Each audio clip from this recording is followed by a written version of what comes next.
Coach Award for 2024. The awards process for nomination by your peers to the provision of your motivation to the voting by the membership and awards panel has been concluded, with your fellow members and the panel identifying you, Gavin Groves, as the worthy award winner for 2024.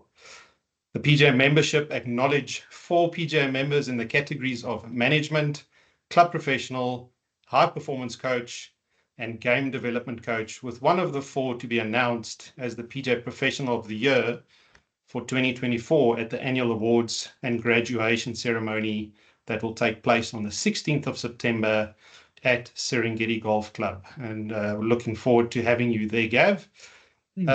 Firstly, thanks for making yourself available for the interview. And then secondly, a huge congratulations on winning the award. I think it's well deserved. So yeah, congratulations from all of us from the PGA and the community. Yeah, thank you so much. Quite humbled actually, but yeah, it's a real honor. Well done, man. Okay, let's kick it off. Yeah, so I think from the PGA side, I mean, we have our head office based at Royal Johannesburg Golf Club, which we know is also your home base, and we get a little bit of insight in what you do every day. But I think it would be great if you can just share with everybody just what you do on a daily basis and give us a little insight in your day. Sure. Well, day starts fairly early. Most of the time I'm here before 6 o'clock. 1 or 2 days I'm here before 5 o'clock. So I'm actually opening up the club. It's kind of like rubber the green, so to speak, for a fitness trainer. But start around 6 o'clock. I'll do a couple of sessions with a few members. I have a couple of regulars that really enjoy getting the session out the way early. So I'll have them till about 9-ish or so. And then I have a few of the more elite golfers, either amateur, professional, through from about 9 till about 12. And then I've got a couple of juniors in the afternoons, and then 1 or 2 members again in the late afternoon, early evening. So I'm usually out of here by the time the sun sets. So it's a fairly busy day, but like people often train either before work or after work, which means that that's where I'm working. So it's generally a long day. Somewhere in there, I'll try and get a session in myself, which is helpful. I suppose you've got to practice what you preach. That's it. And I guess you're also working so early and until late, you kind of miss the traffic in Joburg, isn't it? Huh? It's helpful. Perfect, man. Talk a little bit about high performance coaching here. So I think when somebody thinks about high performance coaching, I think the natural inclination is to think about, a coach that works with an elite player around swing mechanics, how to play the game, course management, game management. But I think your role as a high performance coach differs slightly from that, but I think it also impacts on the same goals as what that coach works with in terms of the swing mechanics, etc., etc. So can you kind of guide us through in terms of what you do as a high performance coach and how that impacts on the elite player as well? Sure. Well, my role with them is basically anything to do with the body. So we would typically evaluate the body, see how it's moving, if there are any areas of the body that are either restricted or limited, or there's a movement that needs a bit of work. I would then use exercise as a modality to try and improve that person's movement. And in so doing, we see a transference from that into improving the technical side of golf.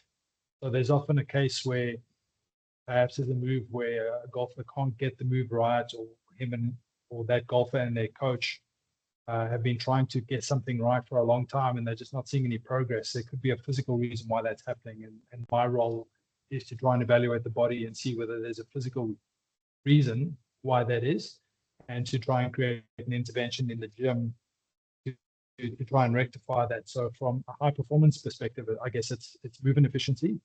And then from a overall perspective, it's looking at how much energy are they spending on their practice? How much energy are they spending in their gym? Are they eating enough food? What's their recovery and their sleep like? So those are areas that I would evaluate as well, and obviously provide guidance into. So it's quite holistic, but at the same time, it's essentially focused around the body, the movement of the body, and the health of the person. Oh, great, man. I think the technology and all of those things has changed so much over the last 3 or 4 years. And your role within the fitness side just complements what the other side does from a swing mechanic. So I think, yeah, great thing that you're doing. I think there's very few of you that do it as well as you do. So well done. The purpose of the PGA is, as you know, is touching lives through the game of golf. And, I think if you can just elaborate a little bit of what you do in a small way to touch people's lives through golf on a daily basis, and kind of how you do it and what you think you do in terms of that. I think my dream was always to be able to run a gym or work in a gym that's at a golf course. That was, we're going all the way back to the mid 2000s when I started in the industry. Was, we were based at the World of Golf, and exposing golfers to fitness and health, and the idea that actually the body is what swings the golf club, was quite foreign back then. And fast forward a couple of years now, to being at Royal, it's really it's more of the same, but now there's more of an acceptance of that. So people understand, okay, cool, if my body moves better, there's a chance that I'm going to be able to swing the golf club with more ease. And ultimately, people who exercise more specifically for golf end up enjoying their golf more because they're not as sore afterwards. They start to see a little bit more consistency in their golf. And because of those factors, they end up playing golf more because it doesn't take them as long to recover. I don't know of anyone who enjoys playing good golf and therefore plays less. They always want to play more golf when they're playing better. So, I think using the fitness side and the physical side of golf to try and keep people in the game for longer, to also help encourage people to pay more attention to what their bodies are doing. So people will train anyway. So to try and make that a little bit more specific to the golf, you sort of get a two birds with one stone kind of scenario.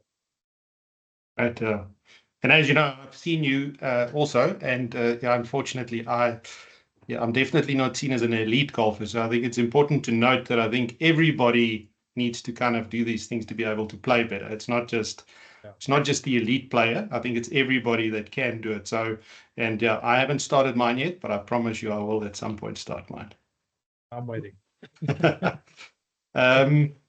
We've mentioned that you work, your base now is at Royal Johannesburg Golf Club, which is such a great facility. And with you being a high performance coach at such a facility, you guys do collaborate together quite successfully. What do you do with Royal Johannesburg to collaborate? And what can you tell other PGA members to do when they do want to do something with a club at their facilities?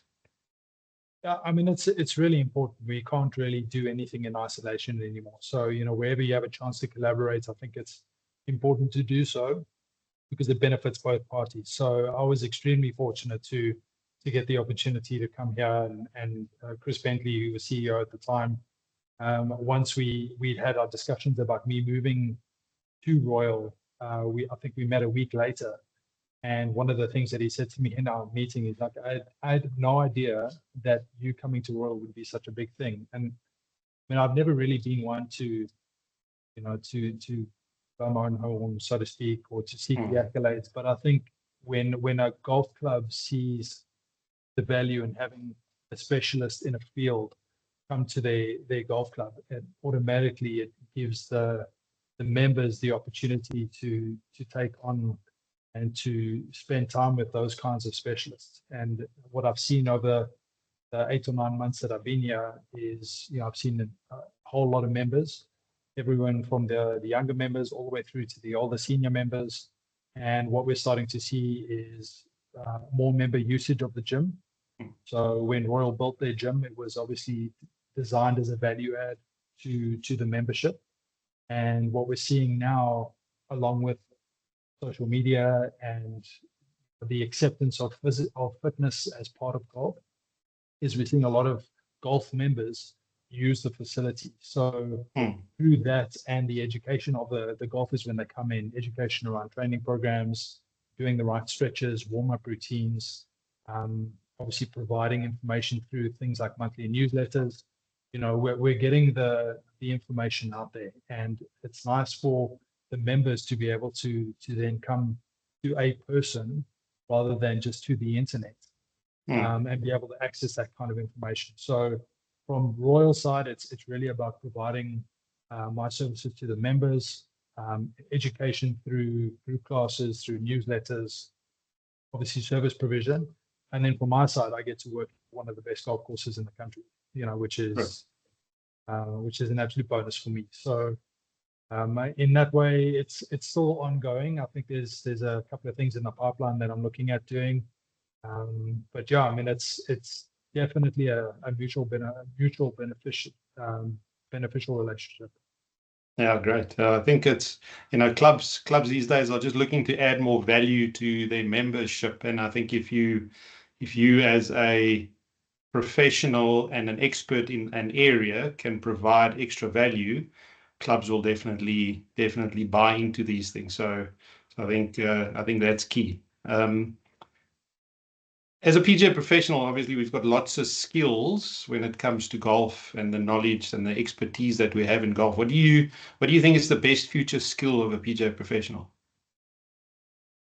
When I got this question, I had to sit and really think about it, because I mean there are a whole lot of skills that we can that we can harp on. But I think there's probably the one thing in an environment where information is readily available, we see a lot of golfers jump from one coach to another, or jump from one coaching idea to another, and we don't see a lot of commitment to one process or commitment to one coach or one idea. And I think if there's a skill that I could say is to try and educate your clients, or educate the people that come to you for lessons or fitness, or to stick to one idea and see how that idea and that principle and those principles and those lessons slowly gain momentum.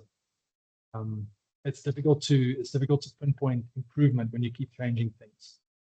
So there's, I guess you could say it's a loyalty thing. Yes. Loyalty these days is also a rare commodity. So it's kind of on the loyalty thing, but it's also a little bit more of like a sticking to the process. So if you can get your clients to stick to a process for a long period of time, they'll see the fruit of it going forward. Okay, awesome. Yeah, I mean, good way of thinking about it.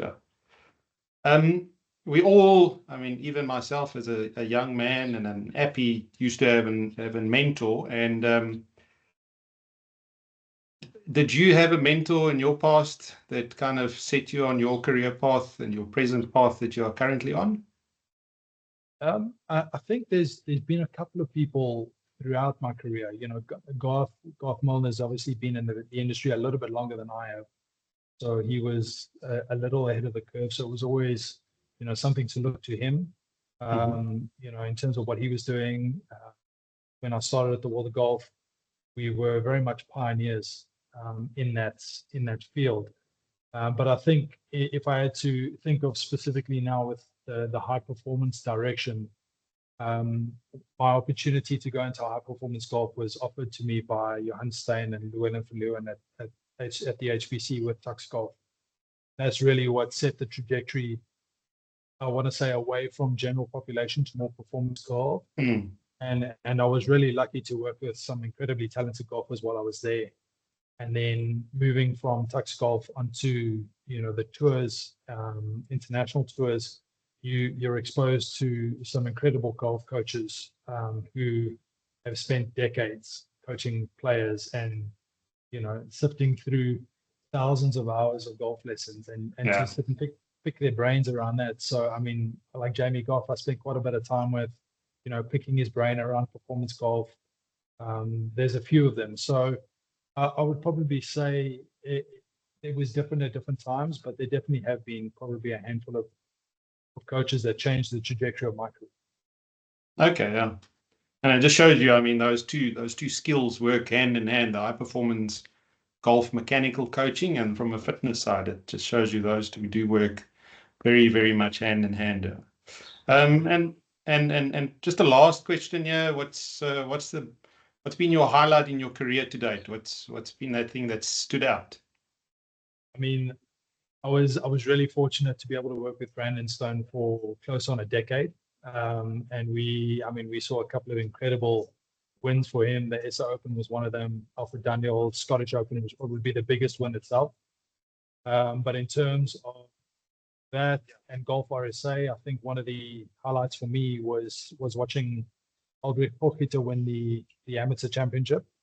And that was, I think it was a little bit of a circumstantial thing. It was going through a bit of a tough time in my journey in golf, and being able to walk around a links turf and watch two golfers playing for nothing else other than really the love of golf and winning a golf competition was just incredible. So that was probably one of my highlights.